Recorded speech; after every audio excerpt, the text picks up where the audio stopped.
भगवान गणेश जी के 8 अवतार। दोस्तों, भगवान गणेश जी को विघ्नहर्ता माना गया है। भगवान गणेश जी ने अनेकों बार अत्याचारी राक्षसों से ब्रह्मांड की रक्षा की है। उनके अनेक अवतार हैं, पर प्रमुख 8 अवतारों को माना गया है। तो भगवान गणेश जी ने अवतार क्यों धारण किया था, इसी के बारे में हम ये वीडियो बना रहे हैं। तो आप इस वीडियो को अंत तक जरूर देखिए। अगर आप अपनी जिंदगी में कोई इंटेलिजेंट बंदा चाहते हो तो क्या कीजिए, जरूर इस चैनल को सब्सक्राइब कीजिए और जो बेल आइकन आ रहा है ना, उसको भी जरूर दबा दीजिए। और पहला है वक्रतुंड अवतार। दोस्तों, एक बार मत्सरासुर नाम का एक राक्षस था। उसे संपूर्ण ब्रह्मांड को जीतने की अभिलाषा थी। तो राक्षसों के गुरु शुक्राचार्य जी के पास गया और अपनी इच्छा बतलाई। तब शुक्राचार्य जी ने कहा, तुम भगवान शिव जी की तपस्या करो और अपना वर मांगो। तब उसने भगवान शिव जी की तपस्या करनी शुरू कर दी। तो कुछ सालों के बाद भगवान शिव जी प्रसन्न होकर बोले, हे मत्सरासुर, मैं तुम्हारी तपस्या से अति प्रसन्न हूँ। तुम जो चाहे मांगो। तब मत्सरासुर बोला, मुझे तीनों लोकों में किसी का भी भय ना हो। तब शिवजी तथास्तु बोलकर वहां से चले गए। तो मत्सरासुर देवताओं से युद्ध करने के लिए स्वर्ग में पहुंचा और उसने सारे देवताओं को परास्त कर दिया और तीनों लोकों का स्वामी हो गया। पर उसकी महत्वाकांक्षा यहाँ पर ही नहीं रुकी। उसने कैलाश पर आक्रमण कर दिया। तब शिवजी ने गणेश जी से कहा, इस चूहे को तुम ही संभालो। तब भगवान गणेश वक्रतुंड अवतार लेकर सिंह पर बैठकर आए और मत्सरासुर को अपने पास में बांधकर बुरी तरह मारना शुरू कर दिया। इस युद्ध में गणेश जी के पार्षदों ने मत्सरासुर के दोनों पुत्रों को मार डाला। और जब मत्सरासुर को ज्ञात हुआ कि अब वो भी मरने वाला है, तो उसने वक्रतुंड जी के सामने समर्पण कर दिया। तब गणेश जी ने उसको क्षमा करके पाताल वापस जाने का आदेश दिया। तो ये है पहला अवतार। और दूसरा है एकदंत अवतार। मत्सरासुर के हार जाने पर क्रोधित हुए शुक्राचार्य जी ने अपने दूसरे शिष्य मदासुर को तीनों लोकों को प्राप्त करने का आदेश दिया और मां भगवती जी की तपस्या करने के लिए कहा। तो मदासुर ने मां भगवती जी की कठोर साधना शुरू कर दी और उन्हें प्रसन्न कर दिया। तब मां ने कहा, तुम्हें क्या चाहिए? तब मदासुर ने तीनों लोकों का शासक बनने का वरदान मांगा। तब मां ने तथास्तु बोलकर वहां से चली गई।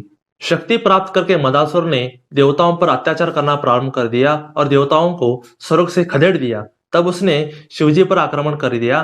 तब गणेश जी ने कहा, हे पिताश्री, इस चुचुंदर को मैं संभालता हूँ। तब गणेश जी एकदंत नामक अवतार लेकर मूषक पर बैठकर मदासुर पर आक्रमण कर दिए।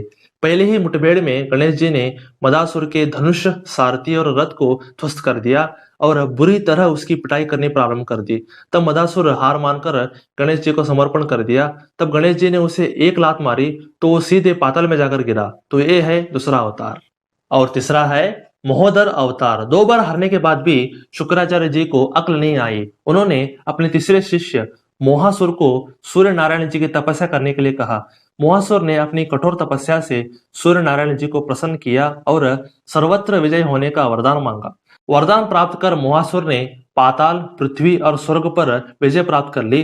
तब सब देवताओं ने गणेश जी से मदद मांगी। तब भगवान गणेश जी ने मोहासुर का वध करने के लिए महोदर नामक अवतार लिया। महोदर गणेश मोहासुर को मारने के लिए उसकी नगरी पहुंचे। तब मोहासुर गणेश जी आए हैं ऐसा जानकर थर थर कांपने लगा। तब भगवान विष्णु जी ने मोहासुर को गणेश जी की शरण जाने को कहा। तब मोहासुर थर थर कांपते हुए गणेश जी के सामने आया और बिना युद्ध लड़े समर्पण कर दिया। तब गणेश जी ने उसे क्षमा कर दिया। तो ये है तीसरा अवतार। और चौथा है गजानन अवतार। बार बार हार कर शुक्राचार्य क्रोध से पागल हो गए। वो देवताओं का समूल विनाश करना चाहते थे। शुक्राचार्य ने अपने चौथे शिष्य लोबासुर को शिवजी की तपस्या करने के लिए कहा। तब लोबासुर ने भगवान शिवजी से तीनों लोकों में निर्भय होने का वरदान प्राप्त किया, जिसके बाद वो पाताल, पृथ्वी और स्वर्ग इन तीनों लोकों को प्राप्त कर लिया। उसके बाद उसने शिवजी को संदेश भेजा कि या तो वह युद्ध करे या कैलाश खाली कर दे। तब शिवजी ने पुनः अपने बेटे से कहा, हे गणेश, तुम इसे सबक सिखाकर आओ। तब भगवान गणेश जी ने गजानन अवतार लिया और कुछ चंद मिनटों में ही लोबासुर को धूल चटा दी। तब लोबासुर ने हार मानी और गजानन जी की शरण में गया। तब भगवान गणेश जी ने उसे एक ऐसा लाफा मारा कि वह सीधा जाके पाताल में गिरा। तो ये है चौथा अवतार। और पांचवा है लंबोदर अवतार। शुक्राचार्य ने देवताओं से बदला लेने के लिए अपने शिष्य क्रोधासुर को भेजा। क्रोधासुर ने भगवान सूर्य जी को प्रसन्न कर बहुत सी शक्तियां प्राप्त कर ली। तब उसने अपनी शक्ति से पूरे ब्रह्मांड पर कब्जा कर दिया। तब गणेश जी कैलाश में एक वृक्ष के नीचे बैठे हुए थे। तब क्रोधासुर ने कैलाश पर आक्रमण किया और देखा कि गणेश जी एक पेड़ के नीचे बैठे हुए हैं। तो उसने गणेश जी पर आक्रमण कर दिया। तब गणेश जी ने एक बड़ा सा रूप लेकर क्रोधासुर को पूरा निगल गए। तब क्रोधासुर ने अंदर से ही प्रभु मुझे माफ कर दीजिए, प्रभु मुझे माफ कर दीजिए, ऐसा मिन्नतें करने लगा। तब भगवान गणेश जी का पेट बहुत बड़ा दिख रहा था, इसलिए उनको लंबोदर गणेश कहा जाने लगा। तब गणेश जी ने उसे बाहर निकाला और उसे ऐसा फेंका कि वो पाताल में जाकर गिरा। तो ये है पांचवा अवतार। और छठा है विकट अवतार। दैत्य गुरु शुक्राचार्य हार मानने को तैयार ही नहीं थे। उन्होंने अपने शिष्य कामासुर को शिवजी की तपस्या करने के लिए कहा। तब कामासुर ने कड़ी तपस्या से शिवजी को प्रसन्न कर संपूर्ण ब्रह्मांड का स्वामी बनने का वरदान प्राप्त किया। इससे वो महाबलवान होकर तीनों लोकों में आतंक मचाने लगा। संपूर्ण ब्रह्मांड में हाहाकार मच गया। तब गणेश जी ने विकट गणेश नामक अवतार धारण किया और मयूर पर बैठकर कामासुर की नगरी पर आक्रमण कर दिए। तब गणेश जी ने गदा से उसके सिर पर प्रहार किया, तो इस प्रहार से वो मूर्छित हो गया और उसका खून बहने लगा। बाद में होश आने पर उसने गणेश जी के पैर पकड़ लिए। तब गणेश जी ने उसे एक खिंचा के लात मारी और वो सीधे शुक्राचार्य के मुंह पर जाकर गिरा। तो ये है छठे अवतार। और सातवां है विघ्नराज अवतार। शंबासुर का शिष्य ममतासुर ने देवताओं से बदला लेने के लिए भगवान गणेश जी की उग्र तपस्या की और तीनों लोगों का स्वामी बनने का वरदान मांगा। तब गणेश जी ने तथास्तु कहकर वहां से चले गए। ममतासुर ने तीनों लोगों पर अपना राज स्थापित करने के बाद उसने देवताओं को बंदी बना लिया। तब देवताओं ने भगवान गणेश जी से प्रार्थना की और रक्षा करने के लिए कहा। तब गणेश जी ने विघ्नराज गणेश नामक अवतार लेकर एक बड़े से सर पर बैठकर ममतासुर पर आक्रमण कर दिए। तब गणेश जी ने पहले तो ममतासुर की धनुष को काट दिया और बाद में एक ही बाण से ममतासुर के रथ को ध्वस्त कर दिया। बाद में इतने बाण छोड़े कि ममतासुर रक्त से लहूलुहान हो गया। तब ममतासुर को पता चला कि अब वह मरने वाला है। तब उसने समर्पण कर दिया। तो ये है सातवां अवतार।